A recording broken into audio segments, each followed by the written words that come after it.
Assalamualaikum warahmatullahi wabarakatuh. Perkenalkan nama saya Siti Rahma dari Fakultas Kehutanan Universitas Sumatera Utara.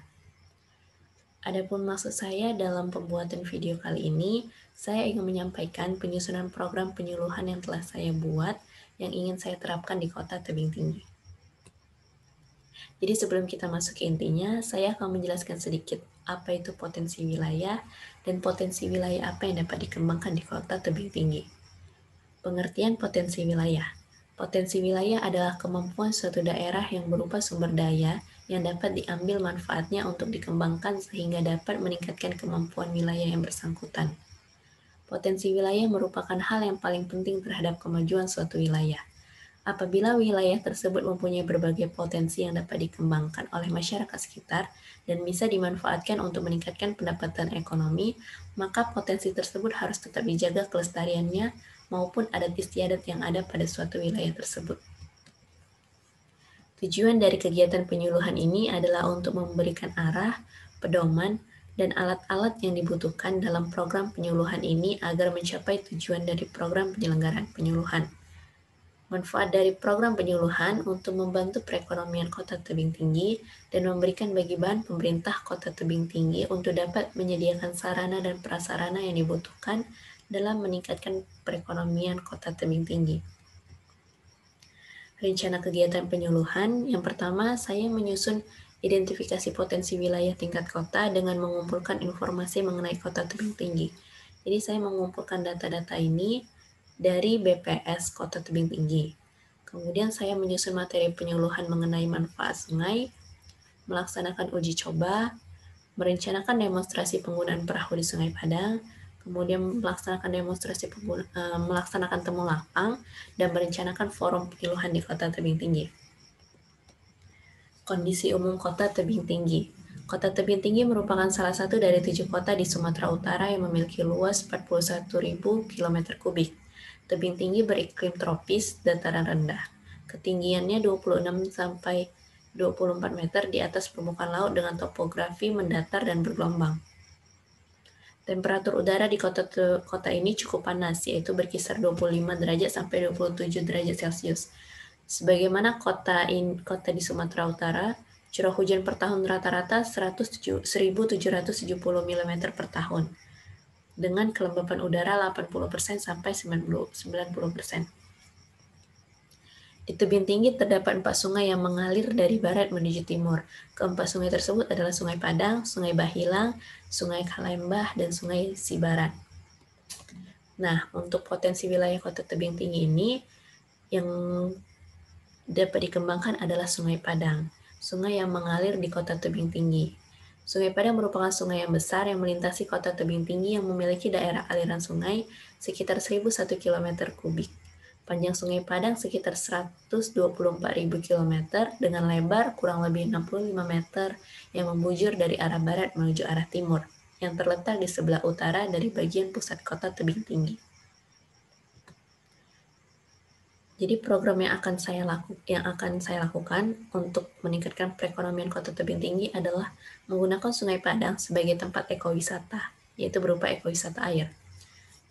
Jadi agar pengunjung dapat menikmati Sungai Padang dan dengan mengitari aliran Sungai Padang, kita dapat menyediakan perahu kayak dan sampan. Kenapa harus perahu kayak dan sampan? Jadi untuk perahu kayak sendiri, perahu kayak itu kan merupakan perahu yang terbuat dari kayu. Pada zaman dulu itu ada yang terbuat dari kayu, namun sekarang sudah terbuat dari fiber yang bertenaga manusia. Jadi bagi pengunjung yang ingin belajar untuk menaiki perahu kayak, itu bisa di Sungai Padang ini, dan kita akan menyediakan instruktur atau ahli dalam mengendarai perahu kayak ini. Kemudian untuk sampan sendiri, bagi pengunjung yang datang secara berkelompok ya, secara dengan anggota keluarga, dengan sahabat ataupun dengan teman yang ingin menikmati Sungai Padang secara bersama-sama, itu kita menyediakan sampan yang bermuatan lebih banyak. Kemudian kita juga dapat membangun sarana dan prasarana lain yang dapat membuat pengunjung itu tertarik untuk datang ke Sungai Padang. Sarana prasarana tersebut itu dapat berupa sebuah jembatan dengan hiasan lampu-lampu atau dedaunan di sisi-sisinya. Jadi maksudnya itu di zaman sekarang ini kan bagi kaum generasi muda itu sangat suka mencari spot foto yang bisa mereka gunakan ya untuk berfoto-foto yang kemudian mereka publikasi, mereka share, mereka posting. Jadi mereka akan mencari tempat foto sebagus mungkin dan seunik mungkin. Nah, di sini kita mengambil kesempatan untuk bisa membuat pengunjung itu tertarik datang di kota tebing tinggi ini. Jadi dengan menghiasi jembatan tadi dengan lampu-lampu, dengan dedaunan, itu akan membuat jembatan itu terlihat lebih cantik, lebih unik, sehingga wisatawan akan berdatangan. Kemudian untuk di aliran Sungai Padang itu, bantaran Sungai Padang saat ini kan sudah dipenuhi dengan rumah-rumah masyarakat. Nah, jadi saya berencana untuk berbicara dengan masyarakat-masyarakat tersebut, meminta izin pastinya untuk bisa menggunakan dinding mereka yang mengarah ke Sungai Padang untuk bisa dihiasi dengan cara itu melukis. Jadi melukis dinding-dinding tersebut sehingga ketika pengunjung datang dan menikmati aliran Sungai Padang, yang mereka lihat itu pemandangan lukisan di dinding. Seperti itu. Kemudian ini ada biaya dari kegiatan penyuluhan ini. Sudah saya rangkum semuanya, ini dapat dilihat di sini. Di sini itu biayanya itu sudah yang sudah dikeluarkan maupun yang belum dikeluarkan di sini menjadi satu. Kemudian total dari seluruh biaya itu adalah 20 juta. Kenapa sebanyak ini? Itu karena di kapal kayak dan sampan itu memakan biaya yang cukup besar. Oke, kita lanjut saja langsung ke jadwal penyuluhan. Nah, jadwal penyuluhan yang telah saya rencanakan itu pada minggu pertama saya akan menganalisis lokasi, kemudian mensurvei, lalu persiapan penyuluhan. Untuk persiapan penyuluhan itu saya targetkan di minggu pertama dan minggu kedua. Jadi di minggu pertama akhir dan minggu kedua awal.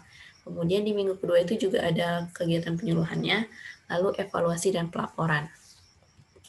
Oke, sekian penyusunan program penyuluhan dari saya. Lebih dan kurangnya saya mohon maaf, saya akhiri. Assalamualaikum warahmatullahi wabarakatuh.